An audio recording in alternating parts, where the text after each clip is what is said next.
I think it's fantastic. I just love the kind of the delicacy and the kind of thought behind it, and then this huge, lovely, great big statement piece of colour, and the fact that it's actually, you probably can't see it, but it is translucent, and I love the idea of it being like a piece of stained glass. It seems that the choice is absolutely perfect, and my piece, for example, it just seems like it expresses a lot about not so much me as a person, but the kind of work I do. So I feel really happy that you know, somebody looked at my work and responded with this particular piece, and you know, said something about me, kind of revealed something to me about me as well. Yeah, and I like the fact that John's piece is made of glass, and I'm a glass worker, which reflects, you know, that our relationship. And this has, the chain is made of filigree silver, and it's a piece of poetry, and John's a poet. So it's a sort of, you know, reflecting back to each other. There's a relationship there, a link, and I like that very much.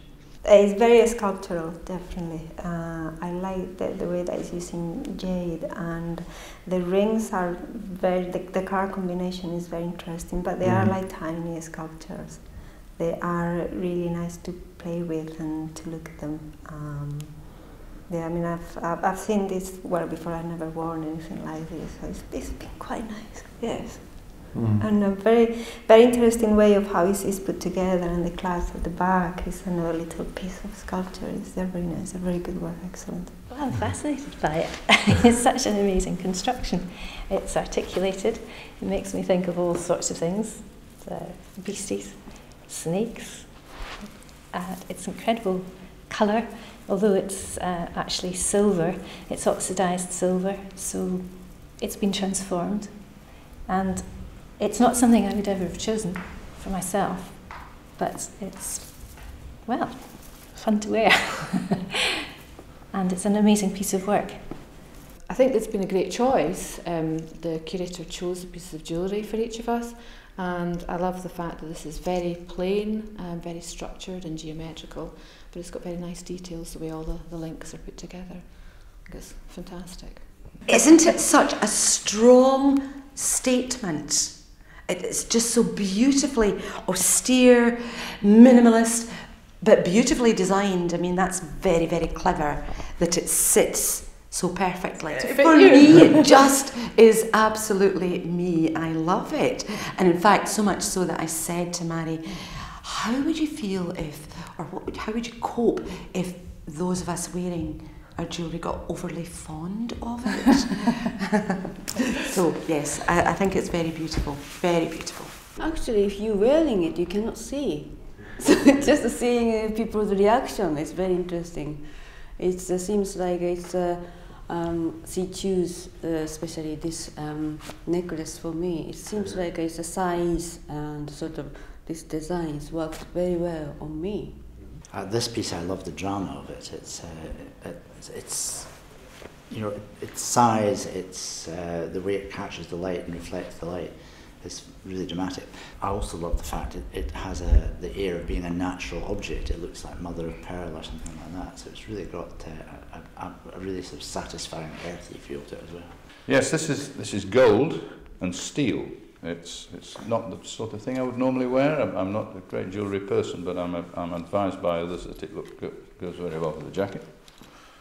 It's yes, it's a very different piece of sculpture, really. They've obviously put a lot of work into trying to match up the bits of jewellery with the people, and I don't normally wear much jewellery or any jewellery, in fact, but I do like this. I like the patination of the zinc, and I like the way they've made what is a very static, brittle material flow. I also like the use of the early pattern prints that they've got in here. This is a Dutch textile, 17th century textile, and that appeals to me as well from the historic background. Well, I think mine's quite a statement. You probably wouldn't miss me if I was wearing this. I kind of felt a little bit Mary Queen of Scots or Elizabeth I when I first had it on, but somebody more appropriately referred to it as a kind of Egyptian. So I think it's quite fantastic. I feel like I'm a piece of walking sculpture. I think it's wonderful that this designer has seen something so simple and ordinary in a way as wood, which apparently just come from very close to where she lives, and she saw the potential to make it into a piece of jewellery? Because I've got three quite different things. I think the ring, you know, ordinarily I wouldn't even wear a wedding ring or any kind of ring, but it's got a kind of worry bead aspect to it. I keep taking it off. I wear it on, so it's in the palm of my hand. So it's quite. I find that quite interesting, and I'm trying to kind of forget that these are here somehow. I don't know, but it's, you know, so I think it's quite an interesting group of objects. Oh, it's just beautiful. I mean, it's just the way it reflects anything that it picks up, and it's just sits there beautifully. You think it looks really heavy, but it's not. And then the ring. I was saying that I don't think I've ever seen an uncut diamond before, but it's just amazing how all these, to have the idea, the concept of doing something like this and to create something, a thing of beauty from just your imagination. This I would wear, yeah.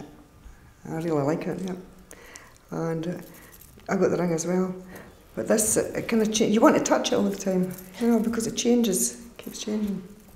I haven't been told a great deal about it, other than it's a certain type of wood. There's gold in it, but there's deer and buffalo horns on it as well. But what I'm thinking is that when we, these were she was first commissioning what pieces people were going to wear, we had to give them a bit about our background, and I think because I work on the estate, I think that's possibly what is being reflected in the piece of jewellery, which I'm getting quite partial to now. I had said before we came here that I loved shells, I loved being beside the sea, I have a sort of sense of adventure, and I like my jewellery to do the talking, so I think they've taken all that into account and given me this beautiful piece to wear today, which is made of a shell, and there's some citrine in it as well, the crystal.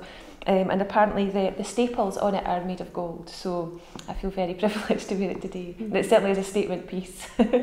This one on the top here, the plasterboard work, it's very sort of Palazzi, it's very Ben Nicholson. This one is just like so full on, the saltire, there's quite a few guys across that I do boat building with in Govan that would just give their left arm for it, rather than the right arm. Fantastic piece. I love this. It's made out of paper, but it's absolutely fantastic. I don't know how it's done, but the colours in it are just beautiful. I'm dying actually to take it off and look at it, because I'm sort of squinting down at it. But it's really beautiful, yes. Something really unusual, and yes, I love it. I'm the only man wearing a necklace today, which is quite interesting. And she pulled it out with a sort of smile on her face. I'm a chef, you know, and to have broken bottles and empty barrels is very funny. But then you look at it, and it's just this extraordinary gilt wood on the inside of the barrel. Each barrel is a different wood. It's silver, it's the broken glass, so there's the humour there, but the glass is tempered, it's all sort of smoothed off, so I'm not going to slit my throat or anything. And, you know, I can sort of move it round, and as I move it round, the whole thing sort of changes all over again. So I found myself doing that all the time, and the number of people have commented on it. I think it's the most extraordinary piece. As you see, I don't wear jewellery at all. I've got no rings, nothing. But actually, I think I could wear this non-stop. I love it, just love it. Yeah, I mean, it's different, but I like stuff that's different. But when it first came out, I thought, oh, it's huge, but I'm not sure if I would wear it, but I quite like it. I'm a Reiki practitioner, and there's certain symbols that you use when you're practicing Reiki. The sun sign is very important, and it's to do with the heart chakra as well, so it's very appropriate that it's worn where it is, you know, and it does open your heart up.